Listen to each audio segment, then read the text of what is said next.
Hello, everybody. We are here to talk to you today about health literacy.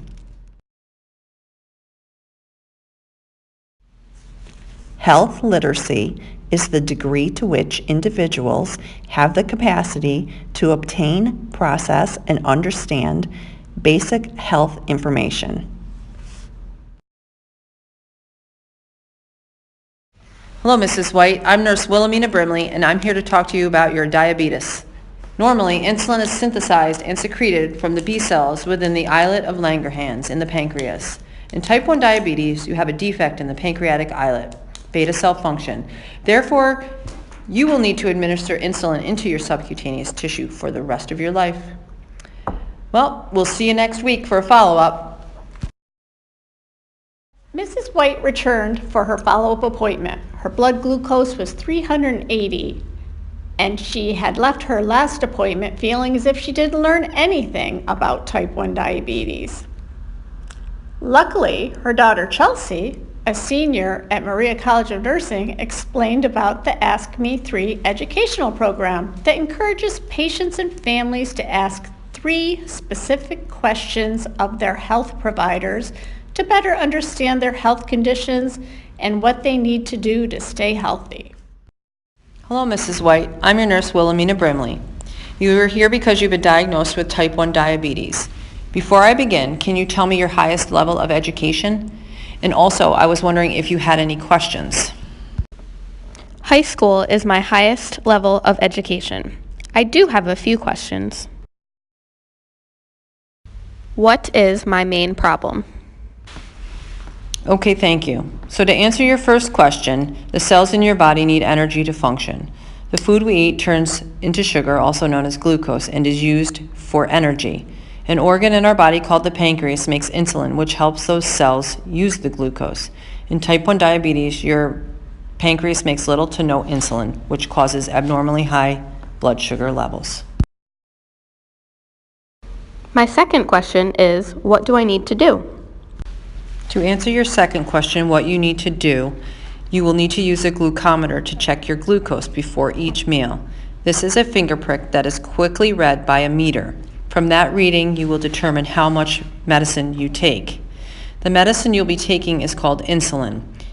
It is administered through a very small needle that is injected into your subcutaneous fat. For example, squeeze the fat on your belly, and that's what the subcutaneous fat is. The third thing you will need to do is eat healthy. Your next appointment, we will meet with your registered dietitian to learn how to read labels and count carbohydrates. My third question is, why is this important to me? And to answer your third question, why is this important to me? If your blood glucose is too high for too many years, your body is at risk for heart disease, vision problems, kidney disease, and numbness and tingling in your feet, which can lead to wounds that do not heal and sometimes amputations. It is important to keep your blood glucose in target range to avoid these issues. Now we can head over to the training room so that we can go over how to use a glucometer and how to administer your insulin. Okay, so I have been diagnosed with type 1 diabetes. To manage my diabetes, I must monitor my glucose, eat healthy, and administer insulin. If I don't do all of these things, it can lead to further complications and even death. You got it.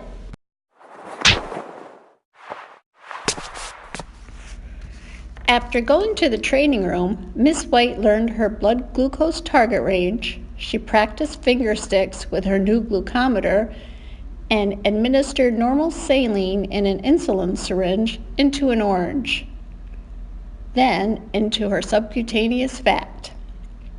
She left feeling more knowledgeable about her condition. When she returned the following week for her nutrition class, her blood glucose was 98. In conclusion, everyone is susceptible to low health literacy. Low health literacy has been linked to poor health outcomes, high resource utilization, and poor comprehension. You can help by identifying red flag behaviors and speaking slowly, limiting the amount of information you give patients and repeating it, avoiding medical jargon, using illustrations to explain important concepts, and making visits interactive by using TeachBack. And you can use Ask Me 3.